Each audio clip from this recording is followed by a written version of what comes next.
Hey guys, welcome back to another tutorial video. So in today's video, I'll show you how to view your pay stubs on Paychex Flex.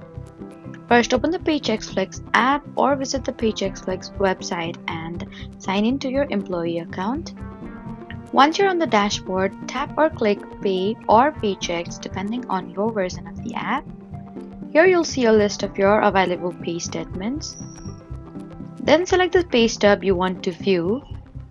Your Paystub will display your gross pay, taxes, deduction, net pay, and other payroll details. And if you need a copy, use the download or print option to save it as a PDF. And if you don't see any pay stubs, then confirm that your employer has processed payroll and granted you access through Paychex Flex. So that was how to view your pay stubs on Paychex Flex.